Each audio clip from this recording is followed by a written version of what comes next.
అంటే కార్పొరేషన్‌లో నిధులు ఇవ్వట్లేదు అంటున్నారు. ఆర్థిక పరమైన అంశం అది. డబ్బులే లేవు అంటున్నాడు ప్రభుత్వం దగ్గర. ఖజానా మొత్తం ఖాళీ ఉందని పదే పదే చెప్తున్నాడు. భూములు అమ్ముదామన్నా గూడా ఎక్కడ గూడా లేవని చెప్తున్నాడు.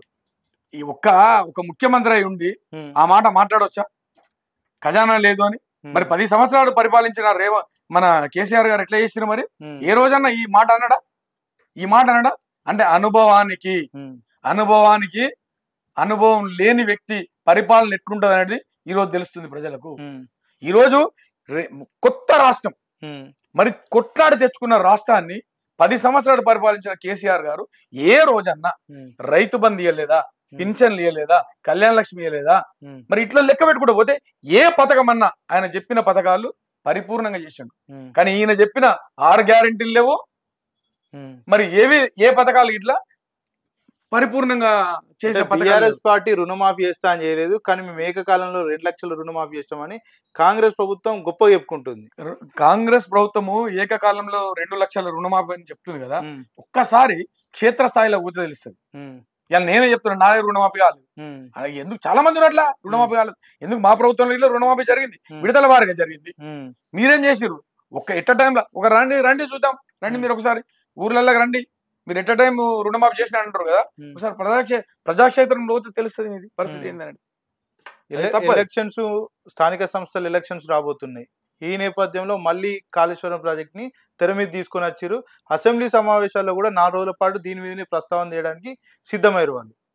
కాళేశ్వరం ప్రాజెక్టు గురించి చెప్పాలంటే ఇవాళ PC Ghosh report, commission report ఏదైతే ఇచ్చిరో అది తప్పుడు రిపోర్టు. ఎందుకంటే ఇలాంటి రాజకీయ దురుద్దేశంతోని, రాజకీయ కక్ష సాధింపులతోని వేసేటువంటి ఈ కమిషన్ ఇంతకుముందు గతంలో కూడా ఇందిరాగాంధీ మీద ఇట్లా జనతా పార్టీ, ఆ రోజు జనతా పార్టీ ఇందిరాగాంధీ మీద షా కమిషన్ అని వేసింది.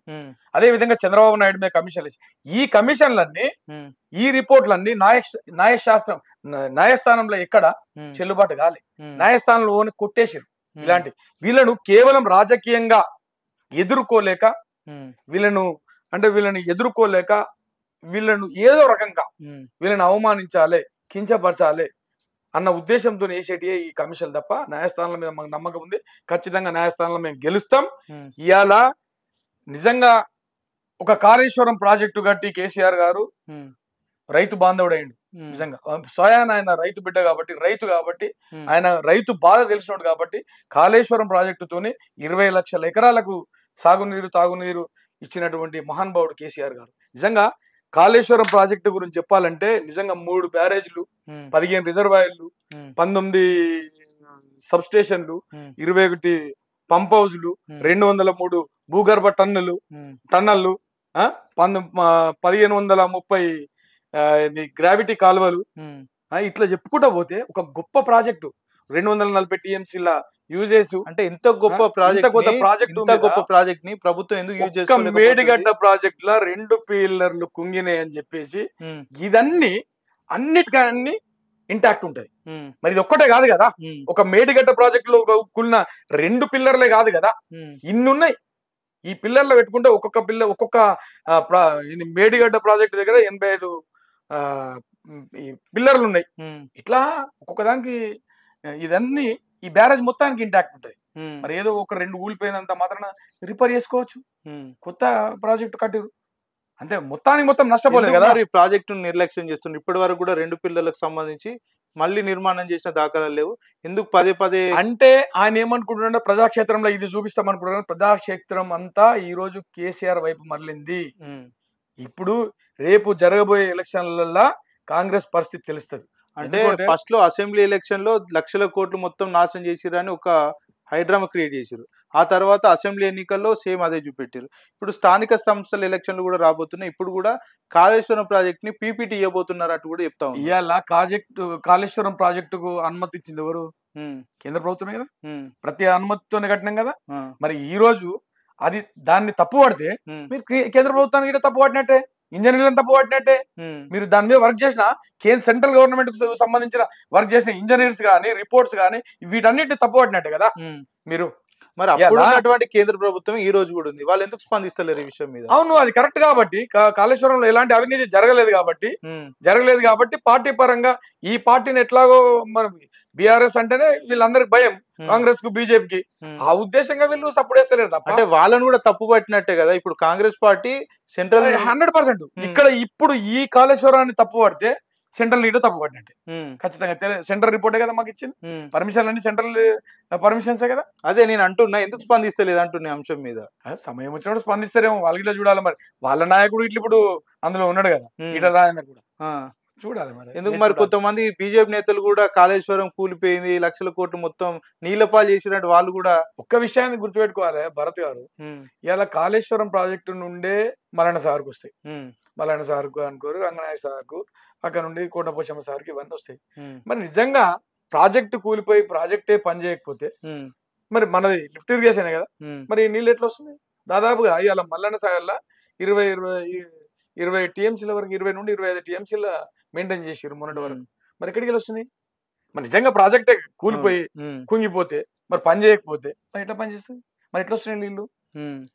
అంటే ఇంకొక విషయం, ఒక బూచి చూపిస్తారు కాళేశ్వరం అని, ఒక బూచి చూపిస్తారు కదా, ఇవాళ ప్రజలు నమ్మే పరిస్థితులు లేరు, నమ్మరు కూడా. ఇంకొక విషయం ఏంటంటే 42% రిజర్వేషన్ అమ్మలే అవకాశాలు లేవు, ప్రజలందరూ కూడా ముఖం చూపెట్టుకోలేకనే మళ్ళీ కాళేశ్వరం ప్రాజెక్ట్ ను తెర మీదకి తీసుకొస్తున్నారంటూ కూడా ఒక వాదన వినిపిస్తుంది. అంటే అది ఒక్కటి కాదు, తెలంగాణలో కాంగ్రెస్ ప్రభుత్వం విఫలమైంది, అది స్పష్టంగా అర్థమైపోయింది అందరూ. అంటే వాళ్ళు ఏమంటున్నారు అంటే విఫలం కాలేదు, మేము సన్న బియ్యం ఇచ్చినాం, ఇందిరా ఇండ్లు కట్టించడం, ఏడాదిలోనే చాలా మందిని ఆదుకున్నాం అంటూ కూడా కాంగ్రెస్ సన్న బియ్యం తింటున్న వాళ్ళని అడిగితే సన్న బియ్యం గురించి చెప్తారు.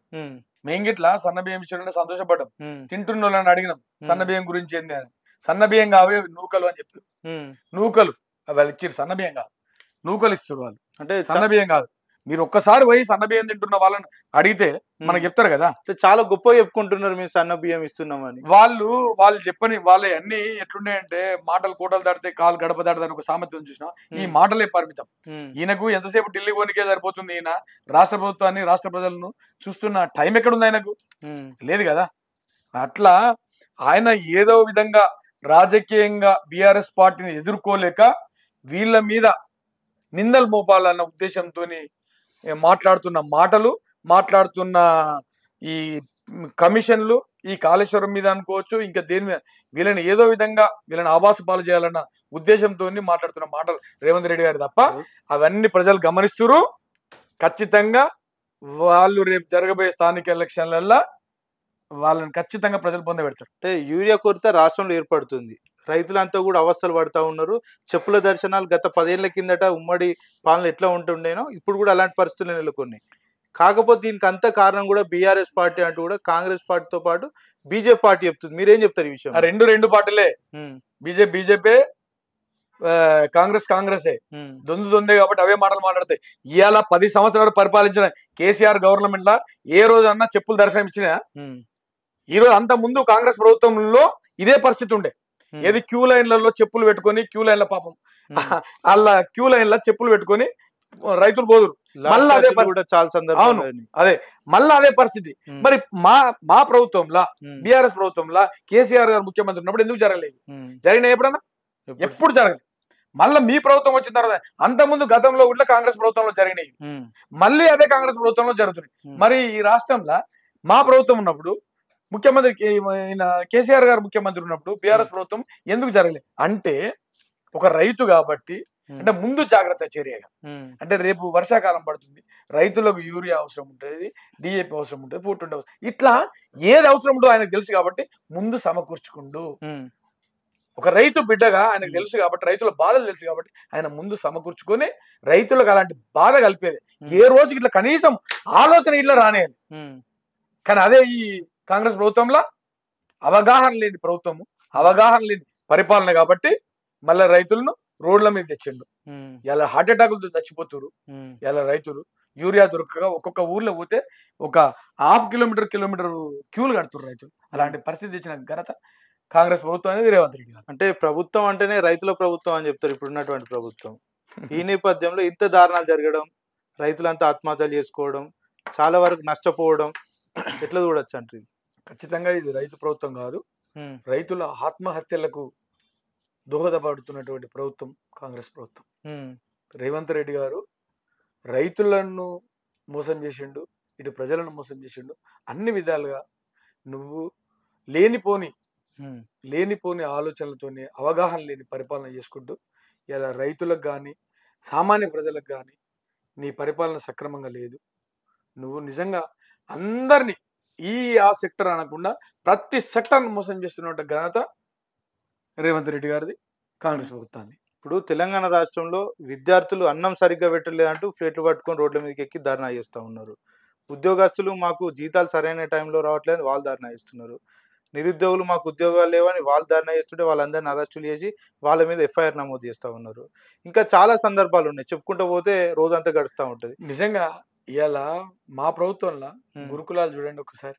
మా ప్రభుత్వాలు ఎంత అద్భుతమైన గురుకుల పాఠశాల, ఎన్నో పాఠశాలలు గురుకులాలను మా ప్రభుత్వంలో, బీఆర్ఎస్ ప్రభుత్వంలో, కేసీఆర్ గారి హయాంలో గురుకుల పాఠశాలలకు నిజంగా ఒక మహర్దశ వచ్చింది. అలాంటి గురుకులాలను ఈ రోజు పిల్లలకు పాములు గారు ఎంతో మంది చచ్చిపోయారు. మొన్నటి వరకు మనం చూసాం, పాములు గారు చచ్చిపోయారు. వాళ్ళ చేత బాత్రూమ్లు గడిపించారు, వాళ్ళ చేత నూకిపిచ్చారు, శానిటైజేషన్ వర్కర్స్ లేక. ఇట్లాంటి చాలా ఘోరమైన పరిస్థితి. విద్య మీద కానీ, వైద్యం మీద కానీ, మరి ఉద్యోగస్తుల మీద కానీ ఎలాంటి కాన్సన్ట్రేషన్ లేని ప్రభుత్వం ఈ రాష్ట్ర ప్రభుత్వం, రేవంత్ రెడ్డి గారు. అదే విధంగా మొన్నటికి మొన్న మీరు చూసారు కదా, ఓయూల పిల్లల్ని ఎలాంటి రాజకీయ పార్టీలతో సంబంధం లేని చదువుకునే పిల్లలని ఇట్లా తీసుకుపోయి వాళ్ళను పోలీస్ స్టేషన్లో పెట్టి ఎఫ్ఐఆర్ ఇట్లా చేశారు. అంటే మరి దుర్మార్గమైన ప్రభుత్వం ఇది. ఆ నిరుద్యోగుల మీద కూడా బీఆర్ఎస్ పార్టీ వాళ్ళని కేసు నమోదు చేశారు. అది ఎట్లా చూడొచ్చు అంటారు? తప్పు. పాపం వాళ్ళకు ఏ పార్టీతో సంబంధం లేని పిల్లల్ని తీసుకుపోయి వాళ్ళకు ఈ రాజ్యాంగంలో కల్పించినటువంటి హక్కు, ఒక నిరసన తెలిపే హక్కు అనేది రాజ్యాంగంలో కల్పించినటువంటి హక్కు. మరి ఆ హక్కును ఇట్లా మీరు కాల రాస్తే మరి ఇంకెక్కడ అడుగుతారు వాళ్ళు? ఈ రాజ్యాంగము రచించిన రాజ్యాంగంలోనే ఉంది కదా నిరసన తెలిపే హక్కు. మరి అట్లాంటి నిరసన తెలపకుండా మీరు అక్రమ అరెస్టులతోని, ఎఫ్ఐఆర్లతోని అరికడతా అంటే మరి ఎట్లా? అది ఎట్లా? రేవంత్ రెడ్డి కూడా నిర్బంధం సరైన పద్ధతి కాదని అనేక సందర్భాలు చెప్పి ఆయననే మళ్ళీ ఇట్లా నిర్బంధాలు. ఈ ప్రభుత్వం ఉన్నప్పుడు ఒక తీర, మా ప్రభుత్వం ఉన్నప్పుడు ఒక తీర, అది కాదు కదా. ఏ ప్రభుత్వం ఉన్నా గానీ దానికి ఒక లెక్కపత్రం అయితే ఉంటది కదా. నువ్వు రాజ్యాంగంలో నిరసన తెలిపే హక్కు ఉంది, నిరసన తెలుపుకొనియండి. Okay, right. ఇప్పుడు కాంగ్రెస్ పార్టీ చెందినటువంటి 25 మంది ఎమ్మెల్యేలంతా కూడా రహస్యంగా మీటింగ్ ఏర్పాటు చేసి వాళ్ళు ఒక డిసైడ్ వచ్చి ఒక స్టాండ్కి అయితే వచ్చినట్టు వార్తలు వస్తున్నాయి. ప్రభుత్వం సంబంధించి ఇప్పటికే 10 మంది, ఎవరైతే పార్టీ మారిన 10 మంది ఎమ్మెల్యేలకు సంబంధించి కూడా డిస్క్వాలిఫికేషన్ అయ్యే అవకాశాలు ఉన్నాయి. ఈ నేపథ్యంలో ప్రభుత్వం ఉంటుందా, కూలిపోయే అవకాశాలు ఏమైనా ఉంటాయా? అంటే ఖచ్చితంగా మేమైతే మాకు న్యాయస్థానాల మీద, చట్టం మీద మాకు అపారమైన నమ్మకం ఉంది. ఖచ్చితంగా మా పార్టీల నుండి ఎవరైతే పార్టీ మార్చి వేరే పార్టీలకు, కాంగ్రెస్లకు ఎవరు ఎమ్మెల్యేలు వేరో వాళ్ళు ఖచ్చితంగా డిస్క్వాలిఫై అవుతారని అనుకుంటున్నాం. డిస్క్వాలిఫై అయితే ఆటోమేటిక్గా గవర్నమెంట్ పడిపోయే అవకాశాలు ఉన్నాయి, లేకపోలేవు. అంటే 25 మంది ఎమ్మెల్యేలకు సంబంధించి 20 కోమటిరెడ్డి రాజగోపాల్ రెడ్డి ఆల్రెడీ స్టేట్ గా చెప్తా ఉన్నాడు, ప్రభుత్వం సరిగ్గా లేదని చెప్తా ఉన్నాడు. 25 మంది ఎమ్మెల్యేల గురించి వాళ్ళ అంతర్గత విషయాలు అవి. అంటే మేము మాట్లాడాల్సిన విషయాలు కావు, వాళ్ళ అంతర్గత విషయాలు. అది వాళ్ళ పార్టీకి సంబంధించిన నాయకులతో చేసుకునే విషయాలు. మా ఎమ్మెల్యే గురించి, మా పోయిన ఎమ్మెల్యేలు ఎవరో గురించి అవుతుందో వాళ్ళ గురించి నేను మాట్లాడతా. వాళ్ళని ఖచ్చితంగా డిస్క్వాలిఫై చేయాల్సిందే. ప్రజాస్వామ్యంలో ప్రజలు మీరు బీఆర్ఎస్ నాయకులు, బీఆర్ఎస్ ఎమ్మెల్యేలు అని మిమ్మల్ని ఎన్నుకోరు. మీరు కాంగ్రెస్ లో పోతామంటే మేము ఎన్నుకోకపోయేటోళ్ళు ఆ రోజు ప్రజలు. అట్లాంటి ప్రజలు మోసం చేసి మీరు పార్టీ మారారు కాబట్టి మిమ్మల్ని ఖచ్చితంగా డిస్క్వాలిఫై చేస్తారనే అనుకుంటున్నాను. అంటే నియోజకవర్గ అభివృద్ధి కోసమే కాంగ్రెస్ పార్టీకి వెళ్ళినా అని చెప్పినటువంటి కడియం శ్రీహరి ఈరోజు ఇన్ని యూరియా వస్తువులు జరిగినా కూడా ఎక్కడ కూడా ఆయన కడబడినట్లు, యూరియా కొరత లేదంటూ కూడా సంచలన వ్యాఖ్యలు చేశారు. ఒక్కసారి పోయి, ఆయన రైతు కాదు కదా, రైతులకు తెలుస్తుంది. ఒకసారి పోయి గ్రామాలలో పోయి అడుగుమను, రైతు యూరియా ఎక్కడ షార్టేజ్ లేదు అని చెప్పేసి ఒకసారి ఊర్లో పోమ్మను, కొన్ని ఊర్లు తిరుగుమాను. ఇప్పుడు 10, 11, 9 గంటలకు 10 గంటలకు తిరిగితే ఆయన క్యూలు కనబడతాయి, చెప్పులు దర్శనమిస్తాయి శ్రీహరి గారికి. అట్లెట్లా మాట్లాడతారు అంత పెద్ద నాయకుడు అయి ఉండి? ఒక సీనియర్ నాయకుడు, ఒక సీనియర్ ఎమ్మెల్యే కడియం శ్రీహరి గారు అట్లా మాట్లాడవచ్చా? రైతుల గురించి నువ్వు అట్లా మాట్లాడినావంటే వాళ్ళని అవమానించినట్టే. అంటే అవమానించడం అంటే వాళ్ళు ప్రతి ఒక్కరిని కూడా అవమానిస్తున్నారు. ఎవరినైనా ఏం చెప్తారు ఫైనల్ గా తెలంగాణ రాష్ట్రంలో కాంగ్రెస్ ప్రభుత్వం వివరిస్తున్నటువంటి తీరును? కాంగ్రెస్ ప్రభుత్వం తెలంగాణ రాష్ట్రంలో కాంగ్రెస్ ప్రభుత్వం ఫెయిల్ అయింది. బీసీలను మోసం చేసిర్రు, అన్ని సెక్టర్లను మోసం చేసిర్రు, ఇటు ఉద్యోగస్తులను మోసం చేసిర్రు, అటు విద్యార్థులను మోసం చేసిర్రు, అటు ప్రజలను సామాన్య ప్రజలను మోసం చేసిర్రు.